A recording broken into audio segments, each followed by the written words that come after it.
Have you ever set a goal full of excitement only to find your motivation fizzle out a week later? It's that half-finished project, that gym membership gathering dust. We've all been there.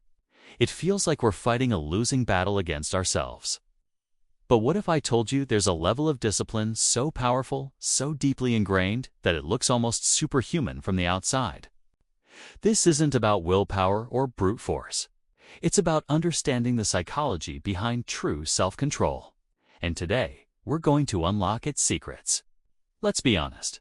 The word discipline often brings up images of cold showers at 5 a.m. and grueling workouts. It sounds miserable, right? That's the first mistake we make. We see discipline as a punishment, a chore we have to endure. But the most disciplined people in the world don't see it that way. For them, discipline isn't about forcing themselves to do things they hate. It's about aligning their daily actions with their deepest values and long-term vision. It's not a cage. It's the key that unlocks their freedom. The first psychological shift is to stop relying on motivation. Motivation is a fickle friend. It's like a spark, bright and intense, but it burns out quickly. You can't build a bonfire with just a spark. You need a steady supply of fuel. Discipline is that fuel. It's the system you build that keeps you going even when you do feel like it. Think about it. Do you only brush your teeth when you feel motivated? Of course not. It's a non-negotiable habit. The scariest level of discipline is when your most important goals are treated with that same non-negotiable energy. It's just what you do. So, how do we get there? It starts with what psychologists call identity-based habits.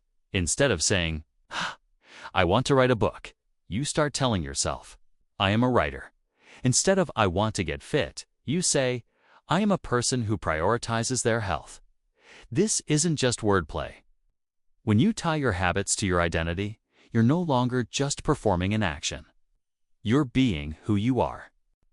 Every time you sit down to write, or every time you choose a healthy meal, you are casting a vote for that identity. You are reinforcing the belief that this is who you are now. The internal conflict starts to disappear because your actions are in perfect harmony with your self-image. The next piece of the puzzle is mastering your environment. We drastically underestimate how much our surroundings influence our choices. If your kitchen counter is covered in junk food, you're going to need a heroic amount of willpower to resist it every single day. The truly disciplined person doesn't waste their mental energy on that fight. They rig the game in their favor. They design their environment to make the right choices easy and the wrong choices difficult. This is called choice architecture. Want to read more? Leave a book on your pillow. Want to stop scrolling on your phone at night? Charge it in another room. It's not about having more willpower. It's about needing less of it. You're not fighting temptation. You've already removed it from the equation. Now, let's talk about the why. This is the engine behind everything. A vague goal like I want to be successful is a recipe for failure. It has no emotional weight.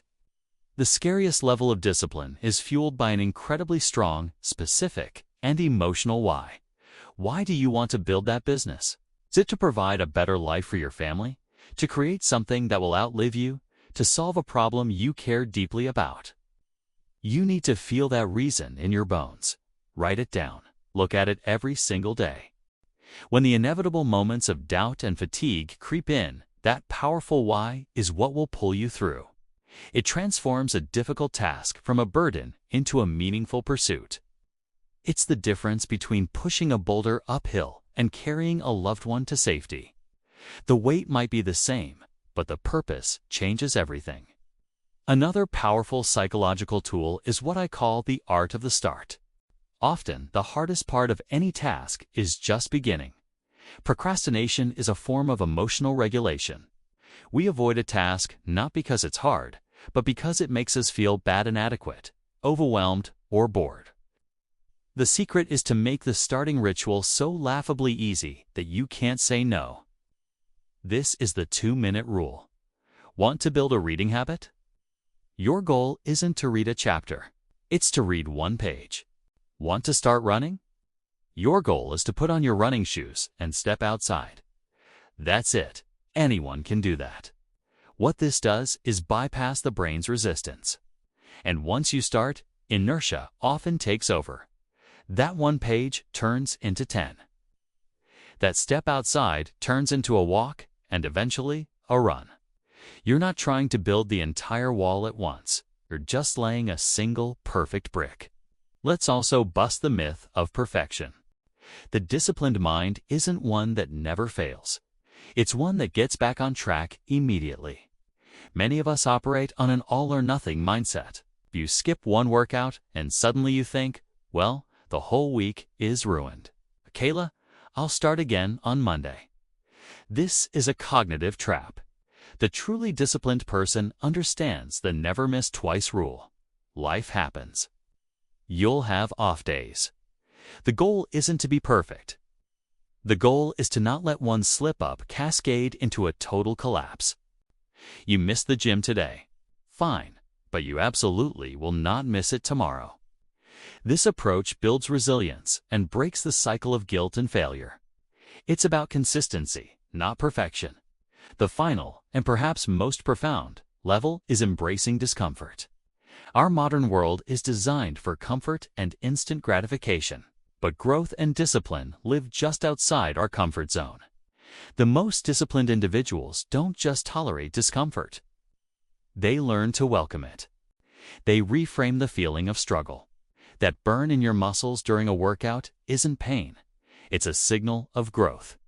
The mental friction of tackling a complex problem isn't a sign to quit. It's your brain building new neural pathways. They see discomfort as a compass pointing directly towards progress. When you can fundamentally change your relationship with difficulty and see it as an opportunity rather than a threat, you become unstoppable. This is the ultimate psychological shift. So, this scary level of discipline isn't about being a robot. It's about becoming a deeply intentional human being. It's about building an identity that pulls you forward, designing an environment that supports you connecting. With a why that fuels you, mastering the art of starting, forgiving yourself, and getting back on track, and learning to find joy in the struggle. It's not about what you give up. It's about what you gain. The power to create the life you truly want. Thank you so much for joining me on this deep dive. I hope this gave you a new perspective on what it truly means to be disciplined. If you found this valuable, please give this video a thumbs up and subscribe for more content on psychology and self-improvement. Let me know in the comments which of these ideas resonated with you the most. Stay intentional, and I'll see you in the next one.